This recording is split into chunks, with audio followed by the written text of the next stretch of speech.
Ooh, look at that. Sure. He is beautiful. All right. I want to see. There we go. Okay. All right. Welcome, everybody. See you joining in. Thank you for taking the time in the middle of your Friday afternoon and your lunch break, hopefully, to join us today to talk about how to prep our freshmen and sophomores for their futures. All right. So it's right about 12. I will get this show started on time. All right. So I'm Mrs. Huey. I'm the Director of Counseling. And joining me today is Ben Neely, who works for Revolution Prep and is a good friend of mine. We've been working together for years.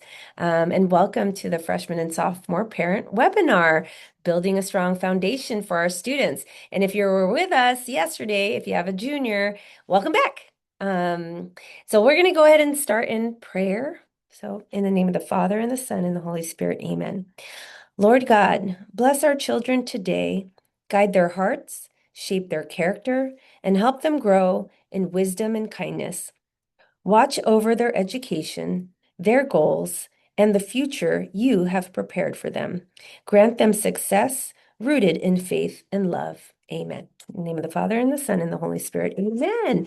All right. So today, here, let's go through our overview. I am going to go over understanding early academic planning and how that's beneficial. I'm going to demo Naviance, which is my favorite thing to do and show students and parents. And we'll review some summer enrichment programs and opportunities and how to get involved in that way and how parents can support in this journey. And Ben will be talking about the testing landscape because the landscape is constantly changing. So we always want to keep ourselves up to date with all that information. Okay. So we always tell our students, and I'm sure you've heard this before, that especially ninth grade and 10th grades matter. Oh, you know what? Hold, please. I have a poll. I want to see who's in here. Hold, please. Let me do that first. I think I have a poll here, parent. Go back. Let me go ahead and launch this. Hopefully that works. And maybe you all can take a few seconds to answer very easy questions, I would hope.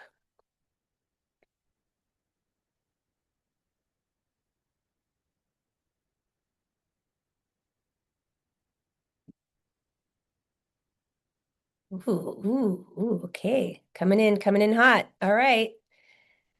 Okay, I'm gonna go ahead and stop the poll in a few seconds here. All right, so good. Get your last answers in. All right, I'm gonna end the poll. And now I can share the results. All right, so about half and half of our ninth and 10th grade parents. Very good. And how confident do we feel in guiding our children through high school planning? Mid, mostly, which is hopefully after today, it will be very confident. And then good. Most people are calm and happy. I love hearing that because yesterday everyone was nervous. I think because they were, right around the corner from, college applications. So thanks for doing that. All right, so let me get this out of my way. All right, so the GPA starts now, right? Or it has been going on. And the GPA, it is important.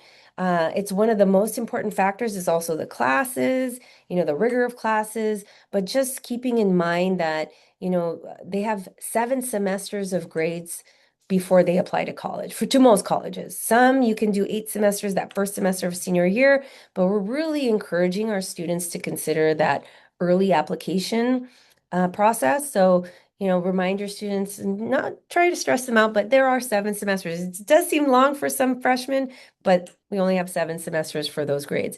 And it also helps for prerequisites for honors and AP courses. All of the honors and AP courses at Mater Day require either a prior grade or a prior class. So it's really important that the students know that. And that's what we're doing, in meeting with our freshmen and sophomores now is really educating them on these things so that they're not surprised later if they don't make it in or if they do. And the course rigor builds over time. So we want to get them prepared, right? Ninth grade, we don't really have any APs available. 10th grade, we have one to maybe two available. That's usually in social studies and in computer science. And then junior and senior year, bam. The whole menu is offered to our juniors and seniors. So we really want to encourage early habits early on. And, I love Revolution Prep. We've worked with a lot of companies. They actually offer executive functioning help and or counseling and education and training. So that's something that we really love. A lot of time, Ben and I were talking before this, and we were like, I have an eighth grader who doesn't do any homework. I never see it. And that's what we're finding that students really don't know how to study or how to manage their time. And it's not their fault. Just how they were rolling right before they got to high school. So ninth and 10th grade, really hone in on, build those skills. It's really important. They can come see their counselor. We can give them some resources and whatnot. And colleges look for growth and consistency and engagement. Just because a student maybe got a C in ninth grade, you know, all good. I always tell them it's okay.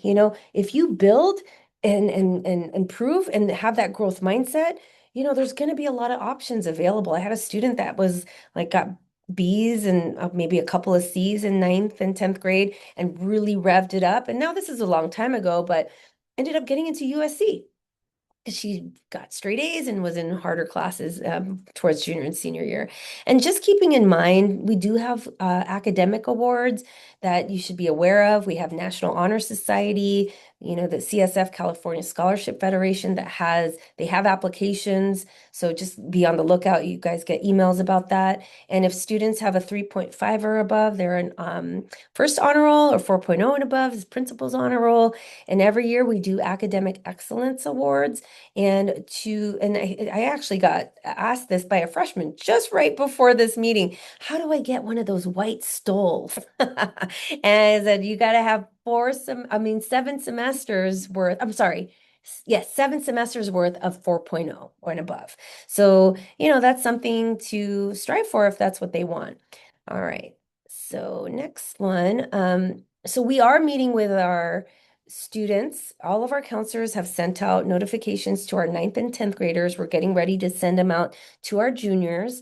And basically what we're going over is a check-in. We're doing a temperature check. How are they doing right now? How's school? Are they involved? What do they like about school? What are their interests? We're also reviewing the college transcript. And that's that transcript that they'll eventually send to colleges. We're going over grad requirements and college requirements. If you're meeting our modern day graduation requirements, you're definitely going to be meeting the college requirements, okay? So we also are looking at their courses based on what the students are telling us in terms of their career goals or college goals. We're helping them choose and select the appropriate classes that meet that criteria or meet those goals. But at the same time, we want to ensure that our students are balanced, right? You can qualify for 5 APs. Can you eat that whole buffet? No, you might get sick, right? So as parents, we really want to make sure that, the students are just, have good wellness, mental health. They're still involved. They still can be, a teenager, hang out with their friends and, do all the things. And sports, especially here at Modern Day, is a lot, as you know. So we want them to, thrive. And so if you're noticing that they're biting off more than they can chew, we can always reset. Okay. We want them to make sure that they have their Christian service hours. And students have to put those into mobile serve. If they don't know what that is or don't know how to do that, they need to see Mrs. Talarico in our campus ministry office where the chapel is. So encourage your students to go there. And the good rule of thumb is that they should be putting those hours in right after they do the hours. That way, they don't forget or it doesn't get missed. And then we're also reviewing Naviance. And Naviance is our online college and career planning tool. It is awesome. This is where they can do self-discovery inventories. We've been giving them homework to research, a few careers and a few colleges and put their information into the resume that's on Naviance. And that way they're not bottlenecked in junior year doing all of this, right? They're slowly bite-sized. They're slowly getting into the habit of seeing what's out there, and that way it's not so overwhelming later. So this is Naviance. This is where we can help students really learn about themselves. And I actually want to show you Naviance. So there's a self-discovery, career pathways, and college planning. So thank you, Ben, for showing me how to do this. And I'm going to switch now to Naviance. So this is what they see when they log in, and they have to get a login from their counselor. So especially if they have never logged in before, but if they have logged in, they can always just say forgot password. And parents actually have access to this as well. You can always email your counselor for that temporary password. So here under self-discovery, this is where you can see all of these different assessments, which is beautiful. And what they can do, so for example, the learning and productivity is really helpful. We talked about students don't have these, not all students, but some students don't have strong study skills.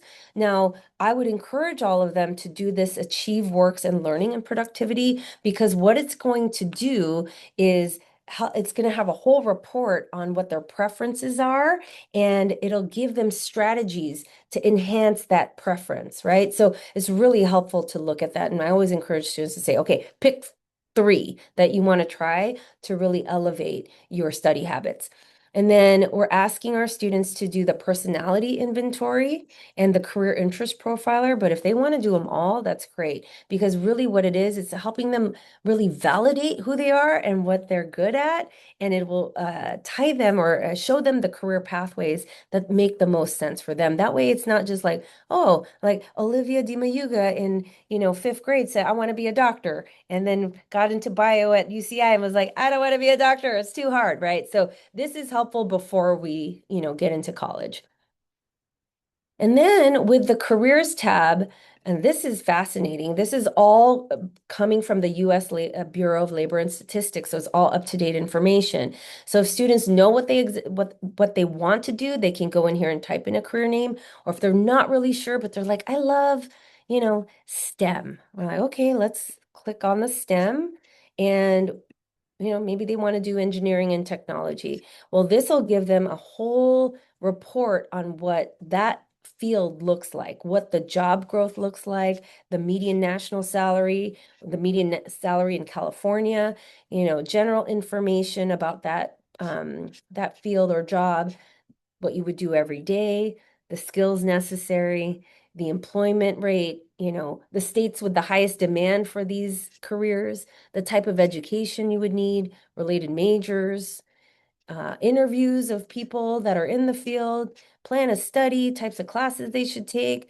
Wow, career pathways, lots and lots, right? And we're encouraging them to favorite these, and that way it saves it in Naviance, and they can see it later and say, oh, I thought I wanted to be in culinary, but now I want to be a hardware engineer or whatever. All right, and the next one is colleges. So under colleges, there's a couple of ways to research colleges, okay? So under Supermatch, so Supermatch is literally a matching assistant. It's match.com, but for colleges. And what they can do is put in their preferences if they want a location. So this student wanted to be on the West Coast in a city and maybe wants to study accounting and finance, let's say. And basically there's like 4,000 schools in this database. So we really want to narrow it down based on what students want. And then down here, you could, and then we have a lot of athletes. You can even put in like a sport, and then it'll start to curate all of these different schools that match that criteria. Okay. Or if they're like, well, the school that I really love is not coming up, we can type in a school. Fan favorite, University of San Diego. So we'll take a look at that. And we can learn about the USD, right? We can see the acceptance rate is 52%, the average net price based on family income. Uh, it's a 91% student retention rate. I always tell students to look at that because what does that say? Students are happy, they like it here, right? An overview about the school, quick facts, cost information, if that school, we have a lot of schools coming to campus in the fall and some in the spring, and we have a huge college fair. Usually it'll be in here, and if students click on the favorite, just like they did for the careers, they will automatically get an alert from Naviance that that school is on campus or there's some sort of special event. So we have admissions data, and this is the piece de la resistance. I hope I said that right. I don't speak French, but this is our school's application history. So this is specific information for modern day students. And this is gold because sometimes you're like, oh, they have a 52% admit rate, but what's the admit rate for modern day students, right? So look at our admit rate. Ben, can you do the quick math on that? 25 out of 37 were admitted. A Two lot. thirds, 66%, something like that. That's higher than the net, the rate, right? The admit rate that's posted. So that's good information. And even better is this scattergram where you can see where our students got in and their GPA and test scores, right? And that little crosshair or that access point will tell you the average GPA and test scores that were admitted to you at this college. Okay. So that's good for freshmen to know if this is a school on their list or they want to go to this. Hey, little Olivia, you got to get your GPA up and make sure your grades are higher. Because if you're down here, the likelihood of you getting in is very low. And you have time, right? With juniors, it's a little harder, right? Because it's like they only have that last semester. But for our students, the ninth and 10th, great. Good information to know ahead of time. Then we have majors, student life, student demographics. I mean, it's videos. It's awesome. Related colleges. So chock full of information here for our students. So we want them to start adding schools to their list. It's just an interest list. Okay. And the last thing we've been showing them is under the About Me section is the resume. I'm sure, I mean, maybe some freshmen have resumes, but most don't. So this is where they can start inputting what they've been doing, activities, work experience, their volunteer work, their achievements. And the cool thing that I love about this, so I'm gonna say I'm in the main mentor club and I am the president. And you can just put the start date and ongoing and the short description. I help with mentors acclimate to modern day. Okay. And then we're going to click next. And look at this. It's telling me what capabilities have you acquired. I didn't know I acquired all these. So I can say, okay, it's service, maybe negotiation, speaking. Yes, I have to listen to them. I have to instruct them. Okay, yeah, I'm going to add those and it just adds it to my resume. And then and I'll save this, and then when you want to, you can actually download a resume. It's awesome. It's so cool. All right, now I got to go back to my PowerPoint. Okay, share. Perfect. Okay. I'm getting better at this, guys. This is great. Okay, so exploring, and this is why it's important to explore those college and career interests early. They don't have to know what they want to do, but it's good. They could take those inventories and at least learn, pathways that make sense for them. Exposure leads to clarity, right? And sometimes the unknown, it leads to stress and anxiety. So Naviance helps them really build clarity. I would encourage them not to just do internships. There's something called informational interviews that you can teach your children if you don't know what that is. It's basically going and, if they want to be what's it called, physical therapists, and because they've been going to the physical therapist, they can just sit and ask like, hey, do you have 15 to 20 minutes. I'm interested in becoming a physical therapist. Can I ask you what you do and how you got there and any advice you have for me? Sometimes those people are so impressed that they're like, hey, you want to intern for me? You're like, yes, absolutely. Right. So these are great different ways to get experience in the field. And we are linking their interest to course selection and college planning clearly, and it avoids overwhelm during their junior and senior years. And it leads to better college list building. After today, after this webinar, I will be sending out the video recordings for both the juniors and this one. And Greg Murray, also from Revolution Prep, did an awesome job doing like a case study of a student and how they applied and how to create a balance list. So I would encourage you to watch that as well. So summer enrichment opportunities, summer, yeah, we want them to chill and go to the beach and, rest. But it's also an opportunity to do things that they can't do in school, whether it's like if they want to do a pre-med program at a university, or, I've had students go to Miami and, I had a student go to Miami for some finance summer program, and she had at my University of Miami as a first choice. And then when she went, she's like, I don't think I want to go there. But it was still a great experience for her, right? Because she was able to stay on campus, see what it's like, and also learn about finance and put that on her resume. There's also free options because academic programs at the universities can be costly. And just keep in mind, it's not usually a guarantee or a bump in you getting into a college, especially those really highly selective colleges. So just keep that in mind when you're looking through these. There's something called Coursera where students can take free courses from what I like to say is bougie colleges like Brown, Yale, Rice. You can take like medical terminology or sports medicine or anything like that. So that's something to research. We also have great programs here in California at the local community colleges, and they offer a lot of online options. So, you can always register them for a community college class, whether they want to take psychology or Japanese or anything that they're interested in. It's free and you don't have to submit those to colleges. Or if they do really well, you can, and then maybe they can get college credit. Um, Clearly you want to volunteer, maybe get a job, internships, skills building camps like the UCs have Cosmos for students interested in STEM, and there's usually an application for that.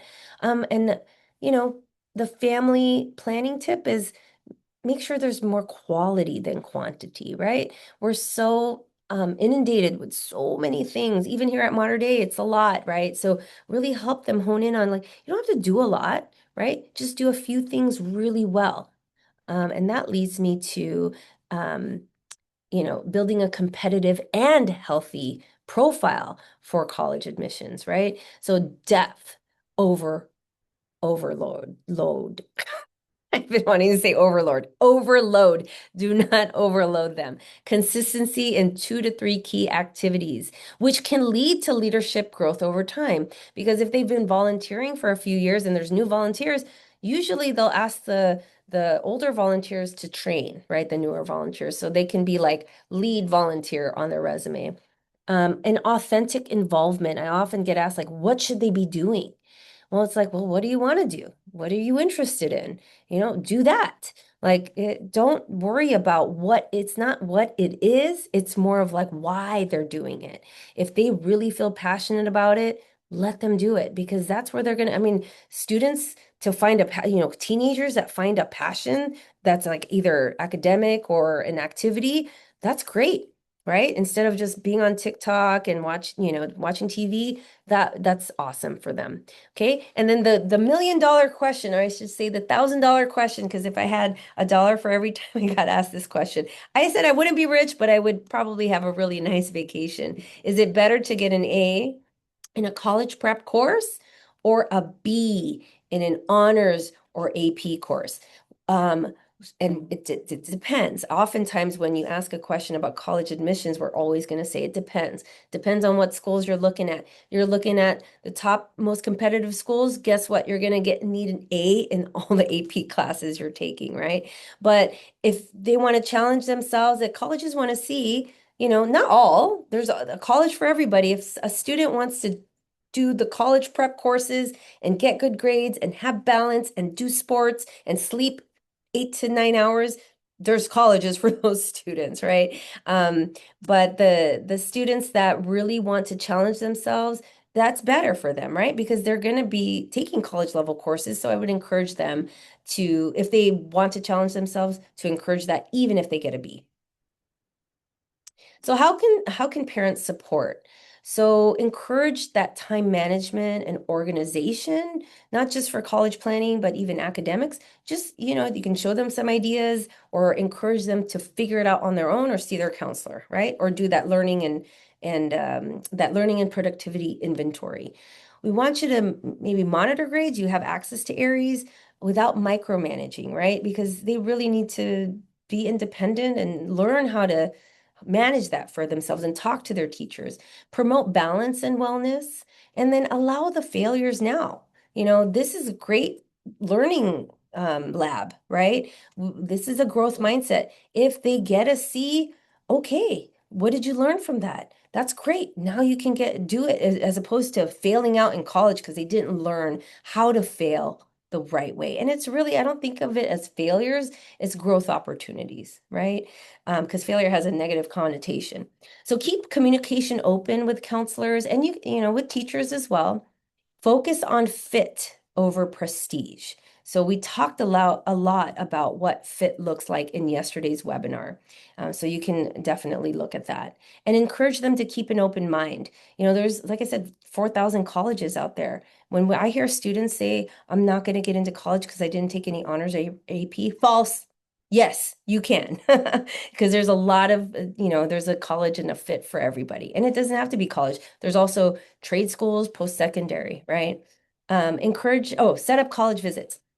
So as you're going on vacations, or maybe you're going out of state or visiting other places, maybe throw in a college visit here and there. It's low pressure. They can just see what it's like. And that way students can start to build their interests and preferences. Because if they don't know, like it's so nebulous for students if they've never been to a college campus.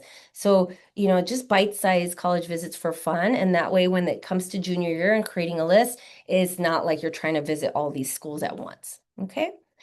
So that's all I have for now. And I did want to acknowledge the man behind the Q&A typing feverishly is our newest counselor, Mr. Ta. He has been incredible. He's amazing, helping us out. So here he is.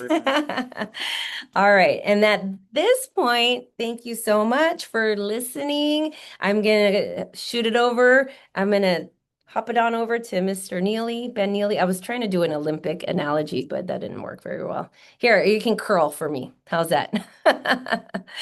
All right. There you go. Thanks, Olivia. Of And hello, course. everybody. Great to be here. I think maybe the second or third time I've been able to present to modern day families. Really, really grateful for the chance to share info that I hope you'll find really useful. And I'll start by saying, as parents of freshmen and sophomores, the good news when it comes to the standardized testing part of this process, you are early, and that is good. What that means, though, is that it's important not to take action too early, right? So we'll talk a little bit later about timing, but you have time to sort of learn this information and make plans. And the last thing you should walk away from this talk with, like, oh my goodness, my freshman should be doing more for testing right now. No, right now is learning time for both sophomores and freshmen. Testing, test prep is really after sophomore year. That's when that stuff starts to come into your focus. I should note, if you would like to get a copy of this presentation, you can scan that QR code. By doing so, you also get some cool offers, money off of our programs. I'm not going to be selling to you today, but that is one of the nice things about if you scan and register. So maybe scan that, save it for later. I'm here to talk a bit about some of the key changes. So I've been watching this space, working in this space for 25 years now, actually 27 years now, which is kind of crazy to say. And the last 5 or 6 years has been the most change-filled part of it. And you've probably heard about some of this from, news articles you've seen in major national, news sources like New York Times. But I want to break it down for you, help you understand what are colleges and universities doing with tests or not. I'm then going to break down some of the big changes to the tests, and then we'll wrap it all up in a testing plan. I would love to handle your questions, and I'm so glad that Ms. Huey called out the the Q&A. That is a great place to put questions for me as well. And I actually wouldn't surprise me if some of those questions Mr. Todd can jump in and answer, which is fantastic. But if not, leave them there and I will get to them as I go. Real quick about Revolution Prep, we are an online tutoring and online group course company. We do happen to be headquartered in the LA area. Our office is in Culver City. I'm in Santa Monica. So, only a 3-hour drive from modern day with regular traffic, but pretty close if you had a helicopter. And we've been online since 2013. So we've been around since 2002, moved online very, very early. And we did it to be able to connect the best tutors, the best teachers with your kids, regardless of where they live. What we found is that we just hit a certain quality ceiling when we had to find somebody who could drive to your house that was 30 minutes away. And now we're able to draw from the best educators around the entire country. So that's what we do. All right, first main thing, what's going on with colleges and universities? So quick refresher, every college or university is going to have one of these 3 testing policies. They're either test required, you've got to submit an SAT or ACT with your application, or they're test optional. Your choice, you can apply with a test score or without a test score. Either one is accepted. Or they are test free. You probably also heard folks say test blind. The colleges and universities prefer the term test free. A test free school does not use the SAT or ACT at all in their admissions process. It doesn't matter how proud you are of that SAT score. At a test-free school, there is not even a box where you can put it in. It is not part of the process at all. Now, I wish this was the only slide I had. 2 of these are really easy. Test required, you must submit. That's very easy to understand. Test free, you can't submit. Very easy to understand. It's the middle one that has introduced some new complexity and nuance into the testing process. I should say, despite being in the test preparation world, I am a fan of test optional. I love that it gives students more flexibility. They get to tell their story in the way that they think represents them the best. And I think that's awesome. It does come with a slight downside, which is there's new complexity. And before I get to this next slide, which goes into detail, the big takeaway I want you to have, and you think about when you start to have these conversations with your son or daughter as you go, is test optional is not all created equal. If you look at 2 different colleges that are both test optional, what you will find is that sometimes they treat testing differently in their test optional process. And I think that is important for students and for parents to understand. I know the counseling office understands it, but for you all to get that. So this is a more accurate spectrum of least use of testing to most use of testing. At the top, you see test free. That's not used in admissions. That's only 3% of colleges and universities. And you might be saying, well, why are we even talking about it if it's only 3%? Because we are in the beautiful, very warm today state of California, and California is the land of test free. It doesn't feel like 3% if you're a student applying to college in California. I'll give you the full list later, but the entire University of California system and the California State University system are all test-free. And we'll talk more about that later. These next 5 are lots of different flavors of how test optional plays out. You have everything from schools that are really even-handed. Hey, kids who submit, kids who don't, not a big deal.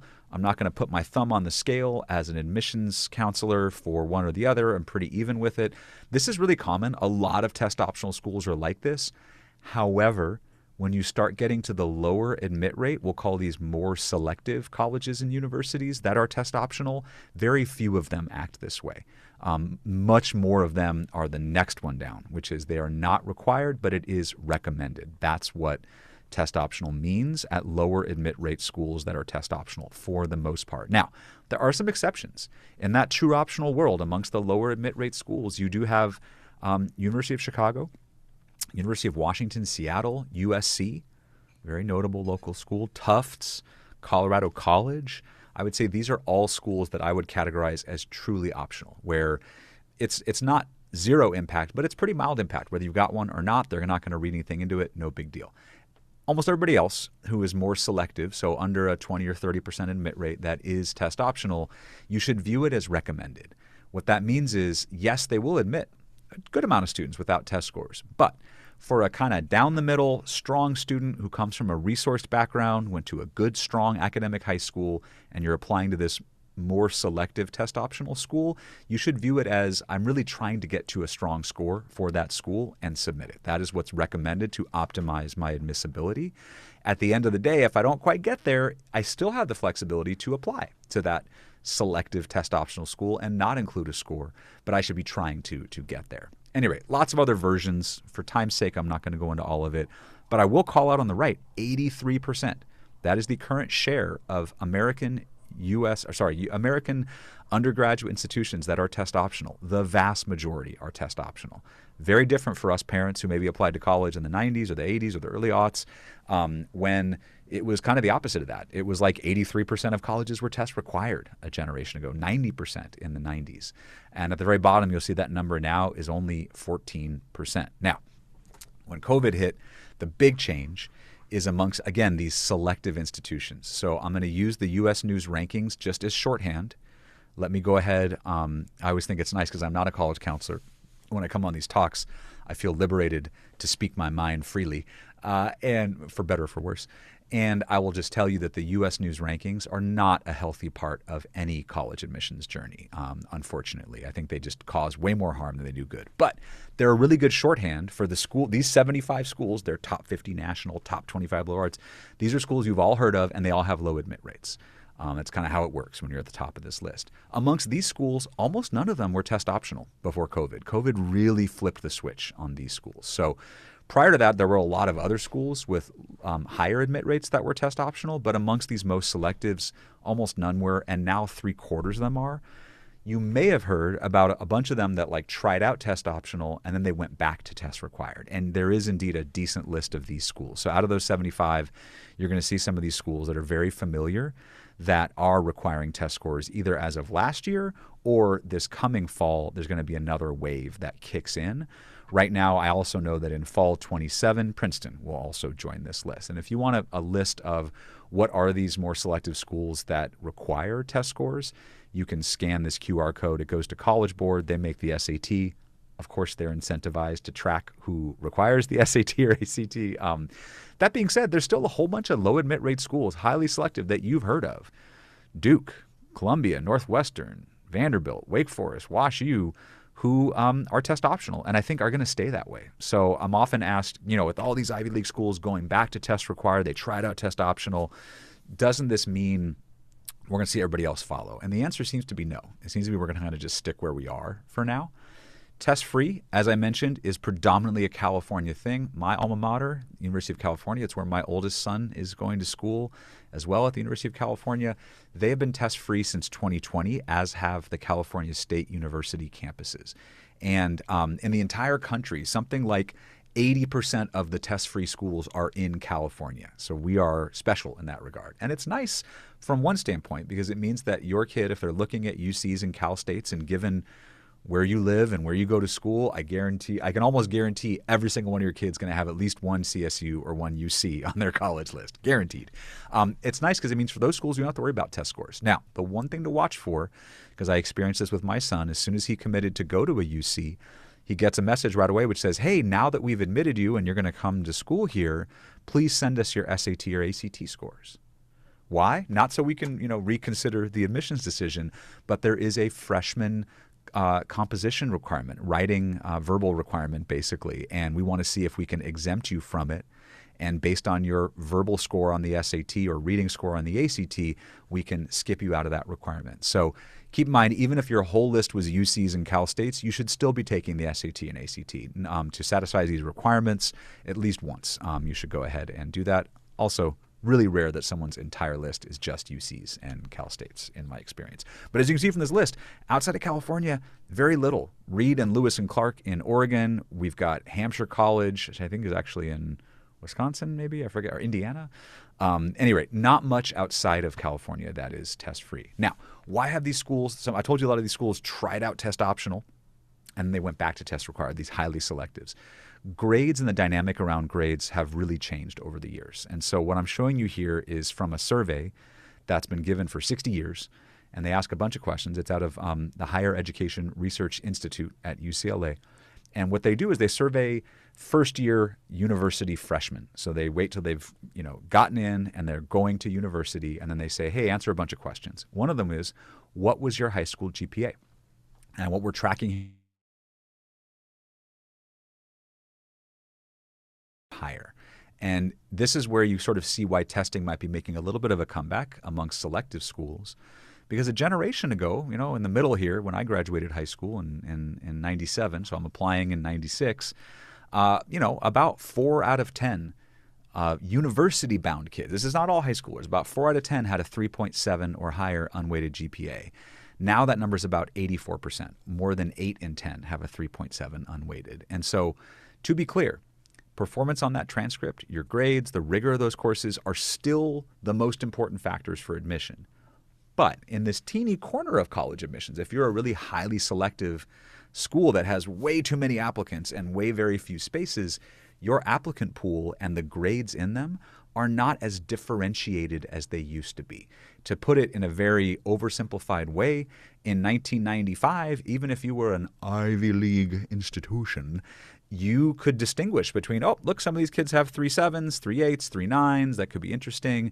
Now, the whole applicant pool is darn near close to a perfect GPA at those kinds of schools. And so this is, I think, a big reason why they're returning to testing. They're saying we need more information to make our best decisions. And that information could be new essay prompts, it could be interviews, or it could be requiring the SAT and ACT again. So I think that's why we've seen that change happen. So now that's testing policies. All I will say is later down the line, because again, we're talking about freshmen and sophomores right now, when they get to the tail end of junior year and they've got their college list coming into shape, they will have the excellent resource, which is a college counselor at Mater Dei who can be there with them to give them some of this guidance and to say, hey, based on your profile and where you're applying, this test optional school, I do think it's going to be important. Try to get a stronger test score. Let's see that come up a little bit, or vice versa. They'll say, you know what? I think the best plan here looks to me like you should go test optional at this kind of school. It's much more acceptable than that school. Like that's the kind of guidance that they'll be able to help provide at that point. Ultimately, it's your child's decision. It's your decision as a parent, but they'll be there to give you some expertise on the subject. Now, the tests themselves. Let us all just say a moment of silent thanks that we don't have to take the SAT or ACT ever again as adults. We're done. Yay. But your kids do. And so I just want to make sure you understand the basics of these recent changes. I'm not going to go too deep into this, and I'm not going to, show you questions from the test. These two tests are interchangeable. So when it comes time for testing, they'll be able to pick between the two. There is not one single institution in the U.S. that wants one over the other or recommends one over the other. You have complete flexibility when it comes to these tests, which is awesome. It's really, really nice to have that flexibility. Some of the things that kids will be deciding on is length. So, for example, you can see that the ACT, I can't even tell you if it's longer or shorter. Depends on the science section, which is now optional. So that's ACT. Other big change to be aware of is that the ACT offers still digital or paper. The SAT only offers a digital option. I will tell you, there are some parents that are like, oh, I'm definitely going to do ACT because it has a paper test and I just know that's better for my kid. I think in most of those cases, the kid would disagree. Today's 16-year-olds, 17-year-olds have grown up doing their learning work on a laptop. So they're just used to it. So I wouldn't view that as a big factor. There's some kids for whom it matters. The real big difference between these tests is down at the bottom. And this is, how do these tests make it hard? They need to create difficulty. They need to get kids to miss questions sometimes. And ACT does that by putting them under significant time pressure. It says, hey, we're going to give you not enough time, and we're going to see how strong your math and reading and grammar skills are when I rush you. Can you really stick with it? But the questions themselves are pretty straightforward to understand. They might be hard questions, but you can at least look at them and get what they're asking you. SAT, going to give you a lot more time, but those questions are a lot more complicated. They have a lot more moving parts, and it's sometimes even just hard to look at the question and be like, what do they want me to do? So those end up being the biggest differences for how it feels when your kid tries these tests out as they go. Now, science section is optional. I'm going to go fast on this, but just know to keep an eye on this as your kid ages and so will the counselors at Matter Day. But it's one thing for ACT to make the science optional, but it's another thing for the colleges to make it optional. So right now there's a handful of schools that are still requiring that science section or recommending it. I do expect this to change a lot as we go forward. Your kid's going to pick one and stick with it. How will they eventually make this choice? And again, all of this is distant in the future for freshmen. For sophomores, this is a little closer, so maybe that'll be helpful for you. Take a practice test of each, and I'm going to show you a bunch of sign-up codes later in this slide deck that are relevant for the sophomore parents, not for the freshman parents. But near the tail end of sophomore year is the earliest you would want to do this, but tail end of sophomore year, you take a practice test. You take your practice SAT, you take your practice ACT, and then you compare those scores. And if they are on the same row, so you got a 27 and you got a 1270, then obviously you consider them the same. But even if the scores are one row apart, and this table, by the way, all the counselors at Matter Day have, it's also on the internet. You just search for concordance table or SAT ACT conversion chart, and you will find it. So scores on the same row, adjacent rows consider the same only if there is a gap. So if there's 2 rows apart, you've now found the test that is right for you. And that can be really, really important information to maximize scores. So what does it look like as you think ahead? Again, think ahead, freshmen especially, parents thinking ahead. Sophomore parents, we're almost at the start of what this could look like. So let me talk through this. So this is a very basic framework for how you get better at standardized tests in the admissions process. The first is you take practice tests. And again, not during freshman year. We see it every year, and technically we won't turn you away if you register, but it's just early. I'd really rather see kids not spend 3 hours of their time on a practice test during freshman year. Focus on your executive functions, your sleep, your grades, your extracurriculars, like everything else that is about being a 9th grader. Don't do practice testing. But tail end of sophomore year, it can be nice because it can be useful to figure out your baseline and which test is better for you before you go into the summer. So summers are golden when it comes to testing. During the school year, you've already seen it as parents. Now I'm talking about sophomore parents. You're now a year and a half into high school. You see how busy they are. Junior year gets worse, and then senior year gets worse. I'm not trying to be like a downer about it, but it just gets heavier, right, as everything stacks up between school, college admissions, and sports and music and everything else. It just gets more and more busy. So summers are great. So for my sophomores, take advantage of that practice testing. I'll give you a QR code to sign up in a second. Get those scores, and that'll allow you to figure out which of these tests might I start on. And the earliest to start on prep would be the summer after sophomore year. Get some headway there. Also, the summer after junior year is another really good time to get some prep in. These tests are not due until applications are due, which is fall of the senior year. For early admissions, October, November. For regular admissions, usually it's closer to January. In terms of preparation, lots of ways to do it. The thing I will tell you, and this is one of my main cases that I make for folks that are thinking about, should I save the money? We'll do self-study. Should we pay for a group course or tutoring? If you think about paying for services, I think a lot of parents focus exclusively on, it's because I'm going to get an expert who knows the test and knows the strategies and can give my kid exactly what they need to improve. And that is all true. The piece that you're also getting that I think is underrated is you are getting a project manager that is not mom or dad. And I didn't really understand this until my oldest went through this. And I realized how grateful I was that his Revolution Prep tutor was on top of it. And I did not need to nudge my kid or remind him or ask how it's going. I just knew somebody was handling it and I was kept in the loop. And I know that if it was me that was managing that, that would have been no good. But because it was a tutor, my kid actually listened to the tutor and didn't listen to me. So just know that that's a key part of this process as well. Official testing, when do you do this? There's kind of a standard plan and an early plan. Standard plan would be spring of junior year. The March test for SAT, the April test for ACT. You have more time than you think. I know some families like to get this started earlier. Some kids like to get it started earlier. There isn't really a good reason usually to do that. You will, of course, hear, my sophomore parents, be ready for this. You will hear about some other kid, because Mater Dei is a big school, some other kid that took the official SAT or ACT during sophomore year. And that can lead to panic and lead to kids being like, Johnny did it. I'm behind. Let Johnny be Johnny. Johnny can do Johnny. You don't have to be Johnny. You get no brownie points for starting early. You get no bonus points for starting early. Nobody cares. All it does is it starts the mental health wear and tear sooner. So spring of junior year, you still have time for retakes. You can retake at the tail end of junior year, the start of senior year. The early plan, instead of spring of junior year, would be fall of junior year, which is viable as well. I would just say there ought to be a good reason for that. And a good reason could be, hey, for the sport I play, I'm a tennis player. We have our huge regional tournament in March. So I don't want to overlap the most intense time for my extracurriculars with this test. Okay, that's a good reason to go ahead and start a little bit earlier. I like that reason. Another reason, which is rare, but it happens, and I know Mater Dei is a sports powerhouse, you are somebody who is not only amazing at your sport, but you're also amazing academically, and you could be one of the tiny few who is a legitimate candidate for sports recruiting at the most selective schools like Ivy Leagues and so forth, the NESCAC schools and so forth. In some of those cases, where the recruiting process is more heavily based on academics than it is athletics, you got to be a strong sports person, but you're not getting in for sports at those kinds of schools.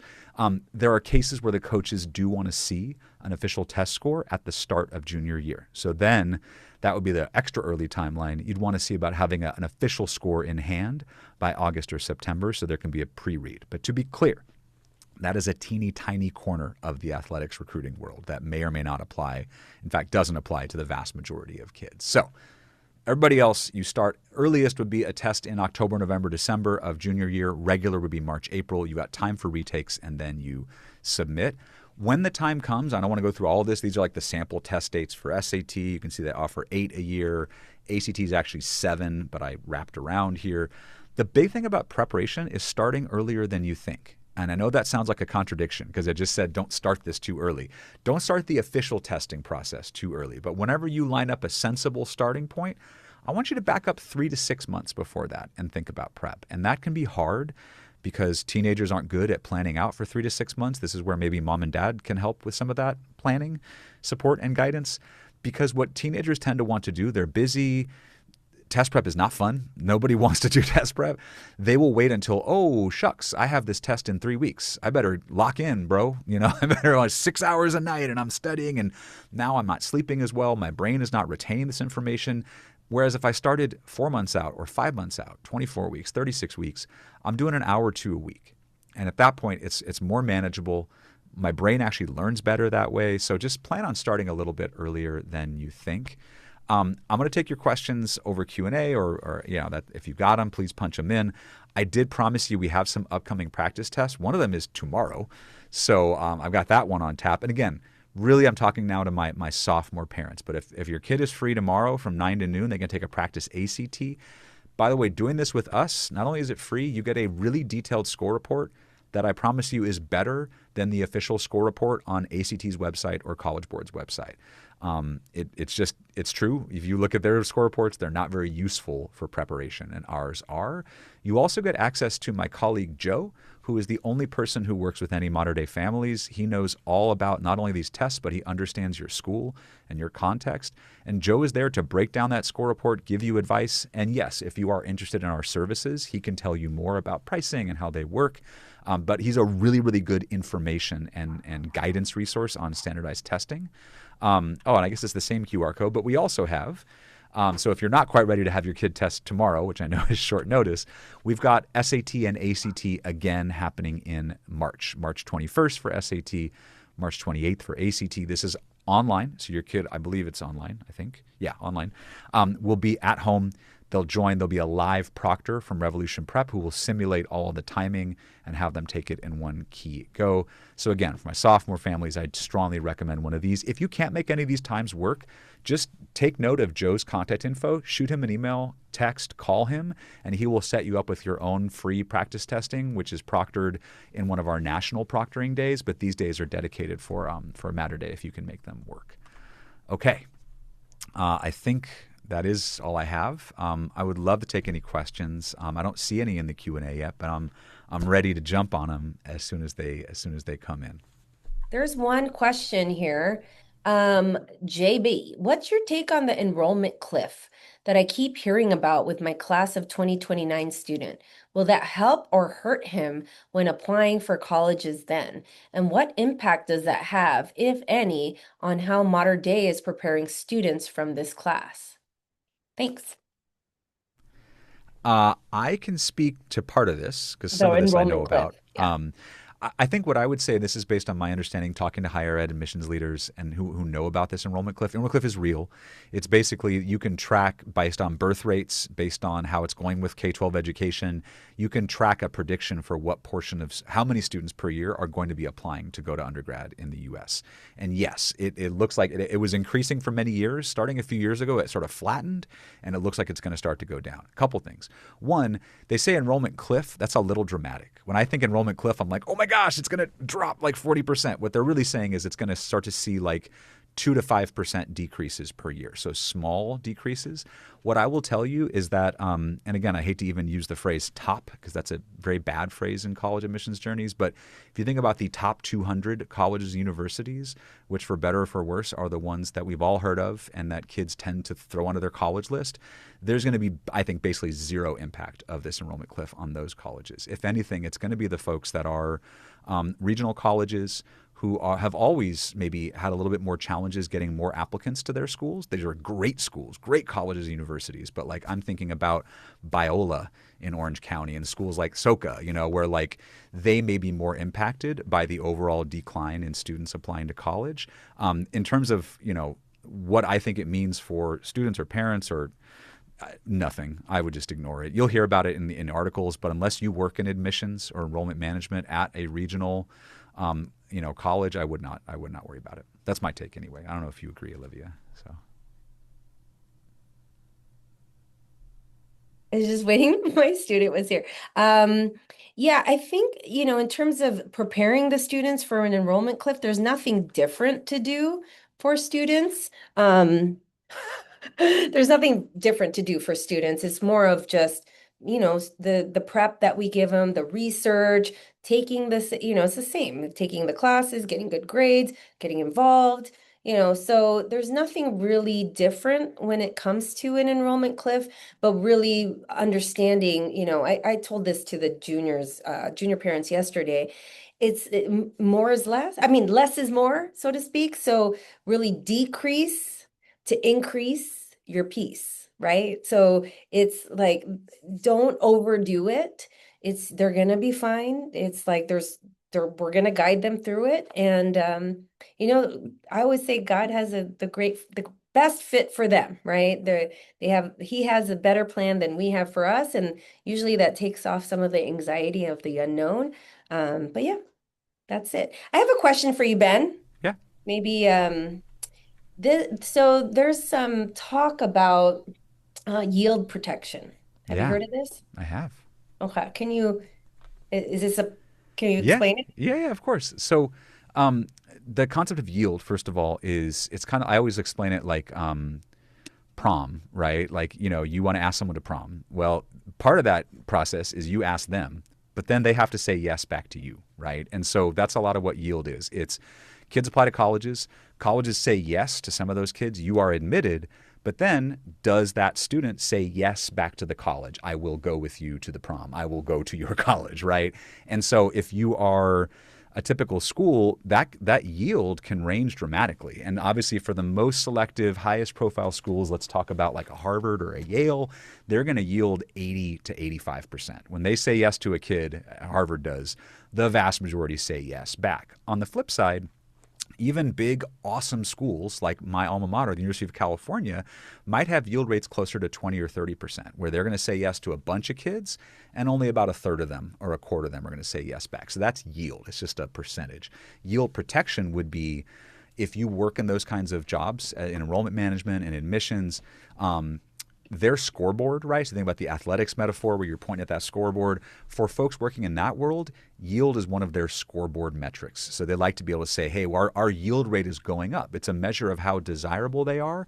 It also has real financial implications. If you're a college or university, every kid who says yes to you is committing to pay you some amount of money, which you need to run your business, your nonprofit business. So yield protection is when a student is clearly, at least you think, overqualified for your school. You've heard the term safety or likely school, right? So imagine that world beater kid who cured cancer, invented a new robot, like the fictitious kid who is insanely accomplished at age 17 in a way where you're like, that's more than I'm going to do in my whole life. I definitely see those kids on a yearly basis. I'm like, wow. That kid, there could be some schools that are less selective. Instead of being the 10% admit rate schools, these are the 50% rate schools. They look at that kid and they're like, I'm not going to admit you. Why? Because if I admit you, I know you're going to say no to me. I see your profile. I know where else you probably applied. You're just using me as a backup. And I don't want you to ding my yield rate because I know if I say yes to you, you won't. So does this happen? It does. I would say it is a little overblown sometimes. I think folks think this is like a super widespread process. It's a way that some students and parents, I think, console themselves or feel better about themselves. They're like, well, that they said no to me, but that must be yield protection. And I think sometimes it is, but I would just be careful. We don't know. Nobody knows, but it is a real thing, I would say. And specifically, the most common is that very, very sliver of students who is a legitimate candidate for admissions at the most selective schools, when they apply to the schools that are a tier or two down in selectivity, it's not uncommon for those schools to be like, this is a trap. I'm not going to say yes to you because I know you also applied to them across the street and you're going to say yes to them instead. So that's yield protection. In terms of like what that leads to in terms of behaviors or process, I wouldn't worry about it. It's a thing, but it doesn't really change a lot. So. Thank you. And then there's a question, is it better to apply undecided rather than a very competitive or impact, what we call impacted major? And I would say it depends on the school. Sometimes, like for example, Cal Poly San Luis Obispo, you cannot go in undeclared, right, or undecided. Um, Typically, some schools will allow that within the particular college, like if it's undeclared in the School of Engineering or something like that. So the general rule of thumb for a student is saying, you know what? Ask the college representative of that school. Because they're in the business of admissions, right? They want to admit students. So they are the expert on their university or college. So they will guide students like, hey, so what are you interested in? Yes, business is very impacted. You're going to need a high score. You're going to need AP calculus, whatever. And if the student doesn't have that, yes, it would be better to apply undeclared, right? Or if the student really wants to do, I am picking on business because it is a very competitive program at most schools, and they apply undeclared, they need to know, could I still get in or transfer into that program later? Because some schools say, no, this is it. Like you can't even transfer in. We only take 5 transfers into the program. So the research is important on that and really connecting with the college representative from the universities that they're interested in. Do you have anything to add, Ben? Spot on. I think that's absolutely Thank you. spot on. And by the way, there was another question about, hey, where to register for those practice Yes. exams. I answered that question with the Cool. link. So if you go to the Thank you. Q&A answer questions, there's a Thank link. It you. was the same as the QR code Yeah. that was on the slides earlier. Okay, last question, because I have a student and a parent waiting for me for their freshman meeting. So what about the early admission contracts? Does that better your chances? And that is actually called early decision or early action. There's a lot of different terms of restrictive early action. We do encourage students to apply early, but it also depends. Okay, so if a student loves Duke, let's say, or Villanova, and they apply early decision, usually their chances are much higher because why? Early decision is a binding contract. We just talked about yield, how serendipitous of that, because they're definitely yielding that student if they ED. So it's actually going to help. And usually schools, like I think at Northwestern, they took 60% of their class early. So does it help? Yes. But are they need to be ready. Like Yeah. they can't they at the end of junior year, that's why we say 6 semesters actually, 6 semesters of grades. I meant six. Right after junior year, those are the last grades that will impact that college transcript. So if they Yeah. still feel like they need to improve or take better classes, do not apply early. But we talk through that and they can always ask advisement from their counselor as well. Only thing I will add there, I know we're running over, but on the early decision side, I think the other really key piece is going to be the financial and affordability side of things, right? I think the sort of simplest way as a parent that I came to understand early decision is that it is a really good fit for families on kind of the two sides of the affordability spectrum, like those for whom like, hey, we're good, we got lots of savings, we can cover any tuition. Cool, early decision, very viable because you know that's the binding kind of early, right, where you're putting in your thing. On the flip side, students who are going to qualify for a very strong need-based aid package based on household income, also early decision is actually a good play because there's a lot of good aid there. My family, like many others, is in between those two. And so for us, it was not early decision. Not only did my son, who was very undecided, so that wasn't going to work anyway, but even if he had a school he loved, we probably couldn't have done ED because I would not have been comfortable without knowing exactly what they were going to charge me. You can do some prediction calculators, but anyway, just know that that's another key piece Yeah. that's going to come into it. And that's another place where Olivia and the team are going to be helpful too. So, And keep in mind, the UCs and the Cal States do not have any early correct. anything. Correct. Yeah. All right. And I think, can you just put up the QR? Another person asked for Yeah, the absolutely. link to sign up. I think I have it. Oops, wrong one. Sorry. I think This is the one. is it the one for This tomorrow? is the one. Sorry, yeah, that was the one. Was this one? Yeah. So this is the timing. The QR code takes to the same place. It's the Oh, okay. Modern Days partner page where you can see Yep. all the different stuff to register for. But yeah, just scan that code, and you'll yeah, All right. plug your phone. Well, this was great, Ben. Thank you Thank you so so much. much. That was awesome. Thank you, everybody, for joining us. This has been recorded, so we will be sending this out. If you want to sit your child down and watch the whole thing again, great. All right. Take care. I'm going to stop the recording.